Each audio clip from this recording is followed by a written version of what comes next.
এই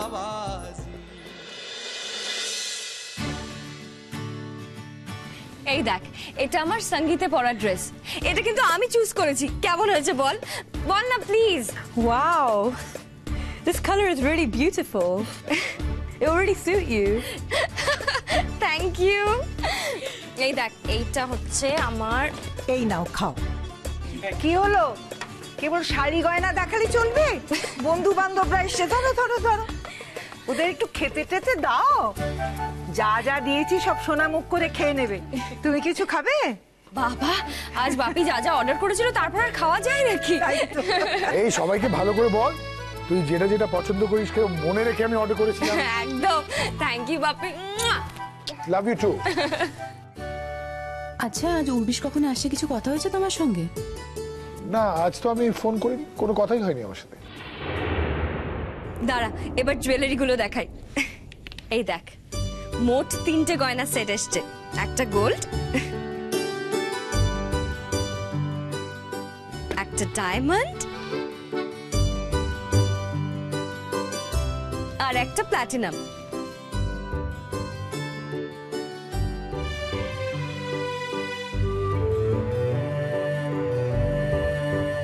এটা কেমন হয়েছে বল?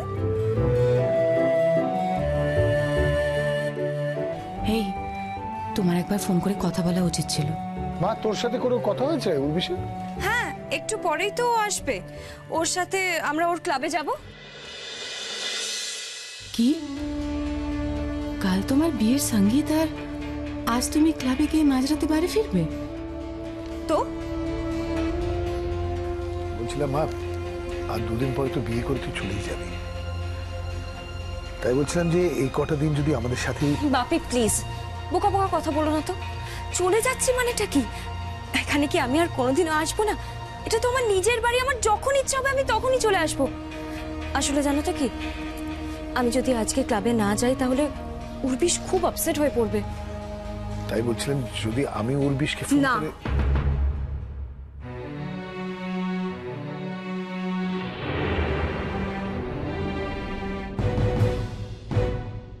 কাল তো এমনিতেই অনেক হই হই হবে, বাড়িতে অনেক লোকজন আসবে, ইনফ্যাক্ট উর্বিশও আসবে, তোমাদের দুজনের বন্ধু বান্ধবরা থাকবে।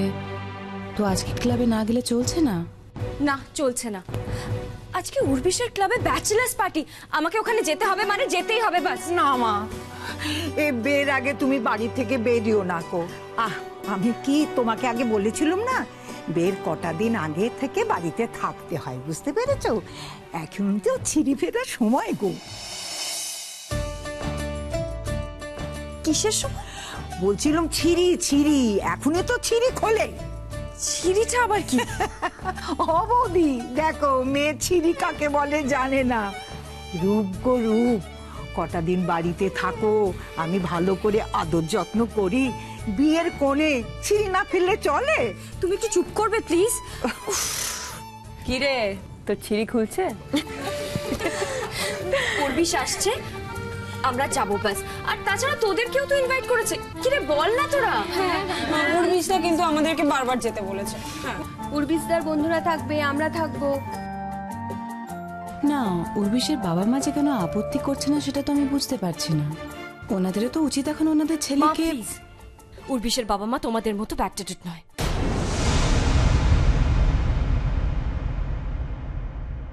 ডিসকাস্টিং। আজ ব্যাচেলার্স পার্টিটা না দিলে কমপ্লিট হয় না বিয়েটা আঙ্কেল। দেখো মা, উর্বিশ তো এই দেশে থাকে না, তাই আমাদের কালচার নিয়ে ও খুব কম জানে। বাপি প্লিজ, তুমিও শুরু করো। আচ্ছা ঠিক আছে ঠিক আছে, আমি বলছিলাম ওই বউ ভাতের পর তুমি তো বরের সঙ্গে বিদেশে চলে যাবে আমাদের সবাইকে ছেড়ে। তোমার মন খারাপ লাগবে না? তাই বলছিলাম যে কটা দিন আছো আমাদের সকলের সঙ্গে থাকো না কেন? ওখানে গিয়ে তুমি বরের সঙ্গে পার্টি করো কি ঘোরো ফেরো, আমরা তো কিছু বলতে যাচ্ছি না। লক্ষ্মী, তুমি মাঝে মাঝে এমন বোকা বোকা কথা বলো না। তুমি কি আমাকে ওই সুন্দরবনের গেও মেয়েদের মতো ভেবেছো? আমার যখন ইচ্ছা হবে আমি তখনই চলে আসবো। একটা ফ্লাইটে উঠলে তো কয়েক ঘন্টার মামলা। আচ্ছা, তুই যে উর্বিশের সাথে ইউএসএ যাচ্ছিস, তো ওখান থেকে কবে ফিরছিস? বললাম তো, যখন ইচ্ছে হবে তখনই চলে আসবো। হ্যাঁ, ছেলের হাতের মোয়া কি না, যখনই আসতে ইচ্ছে করবে তখনই নাকি চলে আসবে।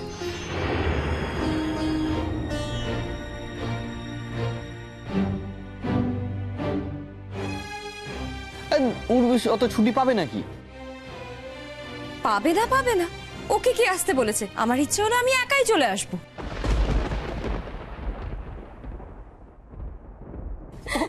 ও বৌদি, মেয়ের আমার কথা শোনো। সত্যি সত্যি যখন আমরা আশা করব তখন কি বলবে বলো তো?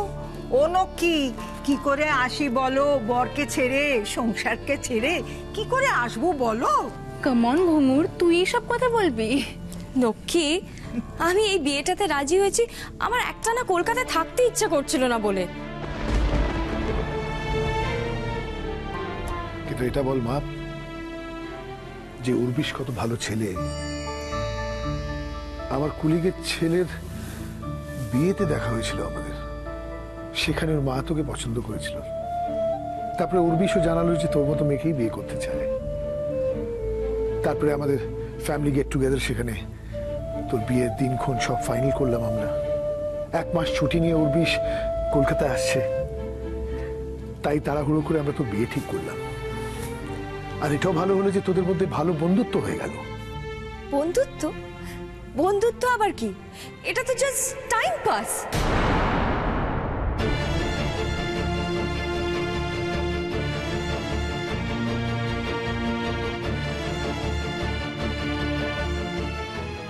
কি যে সব বলে, এক এক সময় তো মনে হয়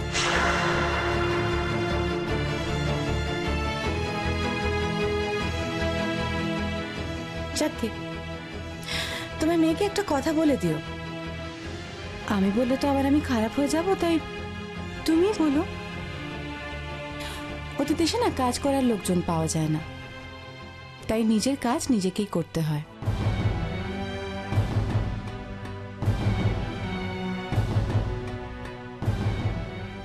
আর এমনটা নয় যে লক্ষ্মীদি ওর সঙ্গে যাচ্ছে, ও ঘর অগোছালো করবে, লক্ষ্মীদি গুছিয়ে রাখবে, তেমনটা তো হবে না, তাই না? তাই নিজের কাজ ওকে নিজেকে শিখতে হবে। আরো একটা কথা, ওই দেশে তো উর্বিশ ছাড়া আর কাউকে চেনে না, তাই উর্বিশকে যেন ও আমাদের মতো টেকেন ফর গ্রান্টেড না করে। আর কদিন পরে বিয়ে, একটা কাজ শিখলো, আর এখন কি বলছে? বলছে ও নাকি টাইম পাস করছে, ও নাকি বন্ধুত্ব কিচ্ছু হয়নি। ও বৌদি, ওই নিয়ে তুমি চিন্তা করো না তো, একদম চিন্তা করো না। আরে বাপু, ঘাড়ের উপর দায়িত্ব পড়লে দেখবে সব শিখে যাবে মেয়ে। তখন আমরাই হয়ে যাব পর, আর সে হবে আপন। লক্ষ্মী, এমনটা একেবারেই হবে না, কারণ আমি যেমন আছি তেমনই থাকবো। আমি কারোর জন্য নিজেকে চেঞ্জ করতে পারবো না। হোয়াট মানে? ওর যেমন আমায় বিয়ে করার ইচ্ছে, তেমন ও বুঝবে মজা।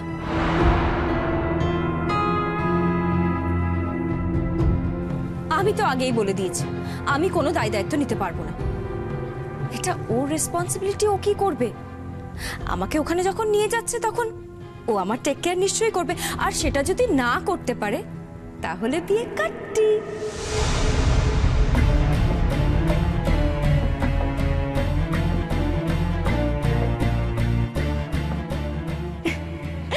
কারণ আমার কাছে বিয়ে মানে মজা, হইচই, পার্টি।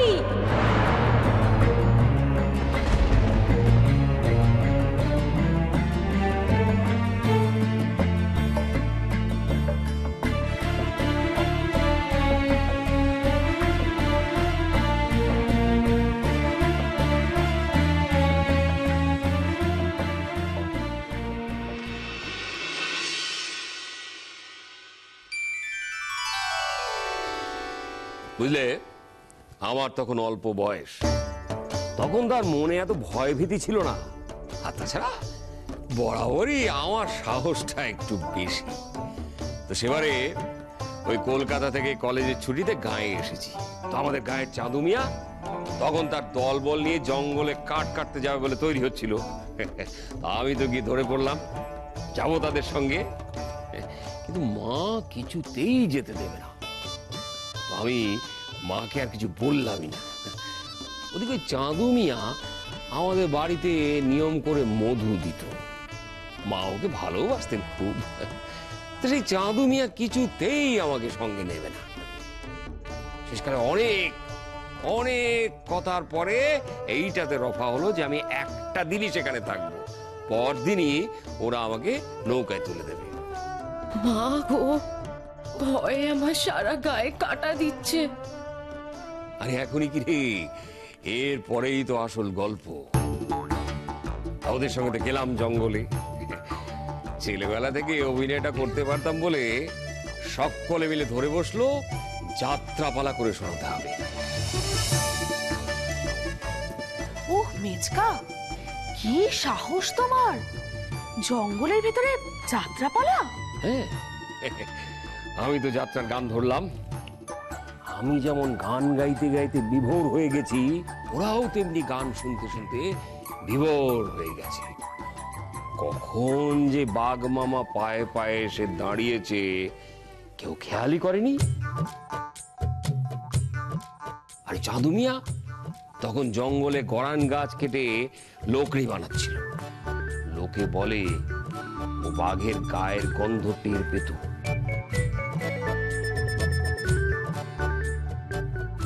বাবা, আমার তো শুনেই একেবারে বুক ধড়ফড় করছে।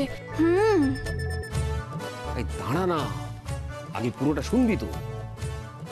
চাঁদু মিয়া বলল, বাঘের গায়ের গন্ধ পাচ্ছি মনে হচ্ছে।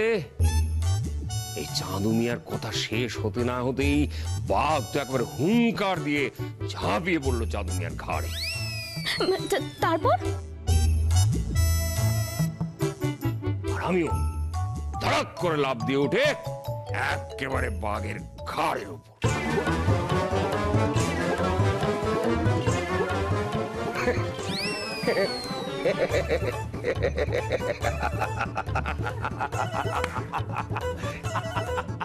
কিরে বেজদা তখন থেকে ভুল দিয়ে যাচ্ছে, তোরা শুনে যাচ্ছিস? হ্যাঁ, কি বলছে? বাঘের সঙ্গে একাই লড়াই করে চাঁদু মিয়াকে বাঁচিয়ে নিয়ে এসছে। তুই কি জানিস না? তুই কি জানিস? হ্যাঁ, তখন তো তুই আমি যেখানেই থাকি না কেন বেজদা, ইহা সত্য নয় এবং তুমি যা কইতেছ সেটা কল্পনা প্রসূত। আহ বাবা, প্লিজ আমাদের শুনতে দাও তো। হিংসে হিংসে হিংসে করছে, বুঝলি? ও মা গো মা, যতই তারা করি না কেন, বেলা যে কোদে গইরে যায় কে জানে বা। আর ওই ভোলার মা দিন বুঝে বুঝে কামাই করে। অতগুলো গাই পাচুকে কাজ কে করে বলো দিনি? হ্যাঁ, আমার তো ওই জন্য দেরি হয়ে গেল গো মেজদি। ওর তো এই একটাই আনন্দের দিন না, আমায় গিয়ে এখন ভোগের রান্না করতে হবে, নইলে আর কি আমার উনসুর তো আবার আমার হাতে রান্না ছাড়া চলে না। মেজবৌদি, মেজদা না এখানে এদের সামনে নিজের বাঘ শিকারের গল্প করে যাচ্ছে। বলি তুমি কি গো? হ্যাঁ, আর কত মিথ্যে কথা তুমি বলবে আমায় বলো দেখিনি? তোমার কি পরকালের ভয় নেই কোন নাকি? এই যে মেজবউ, কি আছে? যা জানো না তা নিয়ে কথা বলতে এসো না। আমি যখনকার কথা বলছি তখন তুমি কোথায় ছিলে? বলো, কোথায় ছিলে? আরে বাবু, আমি যেখানেই থাকি না কেন, আমি খুব ভালো করে জানি তোমার এই বাঘ শিকারের গল্প একেবারে মিথ্যে। সে মনে নেই কো সে? তাহলে বলি শোন, এখন আমার সবে সবে বিয়ে হয়েছে, গেছি বাপের বাড়িতে অষ্টমঙ্গলায় দুজনে মিলে।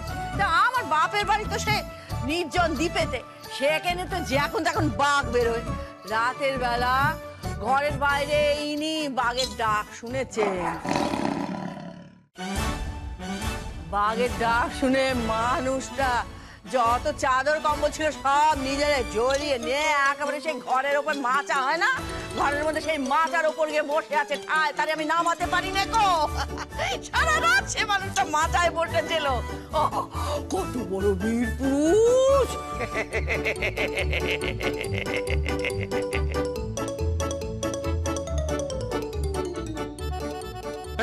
হাসি কি হলো? না না, এখন তো দেখছি আমি সাবধান হয়ে ভুল করেছিলাম। তার চেয়ে বাঘের পেটে যাওয়া অনেক ভালো ছিল, তাহলে অনেকেই দেখছি খুশি হতো। পালাই ষাট মেজমামু, এমন অলক্ষণে কথা কেউ কখনো বলে? হ্যাঁ গো মেজমা, আজ পুজো গন্ডার দিনে এইসব কথা না হলেই বুঝি চলছিল না তোমার? তা তোমার মেজ মামুর এত মিথ্যে কথা কইবার দরকারটা কি ছিল শুনি? হ্যাঁ চত। আরে এই যে এ বাড়ির পটের বিবিরা, এখন থেকে গায়ে গা লাগিয়ে এই যে মানুষটার গুল গপ্প শুনে যাচ্ছ মশগুল হয়ে। আজ একটা পুজোর বার, আমি যে বলবো আমি চ্যান করে আসছি, তোমরা ততক্ষণ পুজোর ডালা তৈরি করো। কোথায় যাবার সময় দেখেছিলাম যে সব আলতা ঘষা চলছে, এখনো তো দেখছি সেই একই কাজ চলছে। আমার কথা তোমরা মোটে কানে তলনি দেখতেছি। হ্যাঁ ও মেজমা, মেজমা আমি তো ডালা সাজানোর ফল ফলারি নিয়ে বসেছি, এক্ষুনি হয়ে যাবে।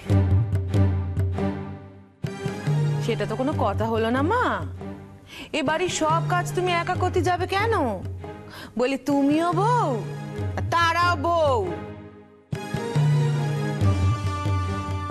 আর এই হয়েছে আমাদের বাড়ির দুটি মেয়ে, কি যে বলবো না বলবো বাপু বুঝে পাইনি কো। আই বলা, আরে মিনি, একটু হাতে হাতে জোগাড় দিতে ইচ্ছে করে না? না সারাক্ষণ শুধু দুজনে মিলে হা হা হি হি করছিস আর এই মশগুল হয়ে আছিস কি রে? হ্যাঁ এই দু পাতা নেকা পড়া শিখে না ধরাকে একেবারে সরা জ্ঞান করতেছে। বাড়ির কাজ করতে হলে মুখ একেবারে বেজার। আর মেজদি তোমাকেও বলি, এই দুটোকে না তুমি একটু বেশি পোষায় দিয়েছো আর আশকারা দিয়ে মাথায় তুলেছো। এখনো এখানে বসে থাকবো না যাবো পুজোর থানে? সারা গা ঝেঁটিয়ে সেখানে গিয়ে উঠেছে, আমরা এখনো যেতে পারলুম না। আজ রাতে তো বনবিবির পালা বিচিত্রা অনুষ্ঠান, তাই না মেজদা? হ্যাঁ, সে তো প্রত্যেক বছরই হয়, এবারও হবে। রাতে আবার আমাদের যাত্রাপালা আছে, আশপাশের 10-12 গাঁ থেকে চেটি আসছে সব। সবার মুখে এক কথা, কি না শিবু মাস্টারের পালা দেখতে যাব। তুমি থামবে, থামবে তুমি? সারাক্ষণ নিজের কথা 10খানা করে বলো। হ্যাঁ তোর লজ্জা না গেনে, লজ্জা না গেনে তোমার?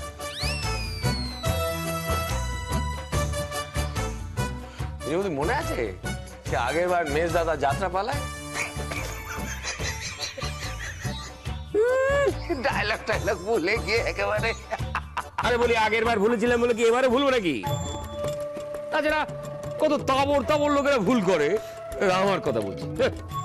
হলো তোদের, হলো হলো তোদের। ও এই যতক্ষণ এখানে থাকবো বসে বসে ওই যাত্রাপালার কথা শুনতে হবে। আজ আমি অংশুকে বলে দেবো ওই যাত্রাপালার জায়গায় যেন যাকে তাকে ঢুকতে না দেয়। দেখো কি হয়। যা দেখো। ও মেজে বৌদি, মেজে বৌদি, আমায় একটা লাল পাড় শাড়ি দিতে তোমায় আমি বলেছিলাম, তা তোমার মনে নেই কো? ঘুমা ঘুমা, ও ছোট কাজে কাজে ভুলে গেছি, তুমি কিছু মনে করো না ভাই, আমি এক্ষুনি নিয়ে এসে দিতেছি। থাক মেজে বৌদি, আমি সব বুঝেছি। সকলে তেলা মাথায় তেল দেয় বই তো না। আমার তো তোমাদের মতো খুঁটির জোর নেই যে খুঁটির কাছে গিয়ে বলবো আমার এটা কিনে দাও, আমার সেটা কিনে দাও। তাই তোমাদের হাত তোলা হয়ে থাকতে হয়। একটা মানুষ ভুলে গেছে, তার জন্য এত কথা কেন শোনাচ্ছ ঠাকুরজি? বাবারি বাবারি বাবারি বাবারি, তুমি মাঝখানে ফোড়ন কাটতে এসো নি তো, তোমার সাথে কথা হচ্ছে না, তুমি থামো। ও সত্যি সত্যি বলছি ভাই, নাক করো না, আমি ভুলে গেছি। আমি বলছি তুমি কাপড় দিচ্ছি, তুমি এসো আমার সাথে ঘরে এসেও দেখি। একটা কথা মেজো বৌদি, ওই পুজোর থানে গণভোজনে আমি যাবনি, আমি বাড়িতে খাবো। আজ যে আমাদের ভোগের রান্না। বললাম তো মেজো বৌদি, আমি যাবনি, বাড়িতে খাবো। ও সচি, আরে তোর মেজে বৌদি তো রান্না করবে, এখানে না করে ওখানে করবে। তা তুই না বাড়িতে এনে খাস, ওখানে খাস না কেন রে মেজদা? গায়ে নাগছে, বউয়ের কষ্ট হবে তাই?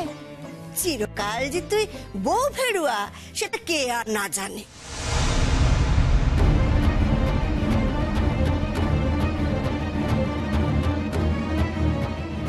সর্দি গো, এখানে বাড়ির ছোটরা রয়েছে, তাদের সামনে তুমি আমায় অপমান করতে পারো, তোমার দাদাকে অপমান করতে পারো, নিজেকে ছোট করুনি গো।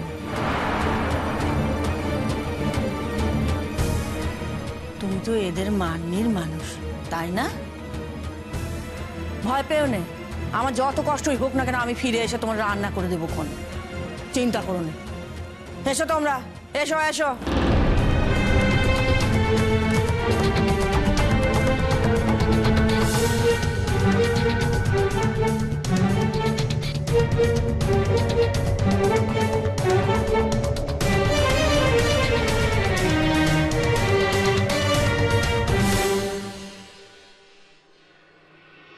এই এত কিছু কেনা হয়েছে কার জন্য? কি নাম? ঘুঙ্গু সেনগুপ্ত। ঘুঙ্গু সেনগুপ্ত।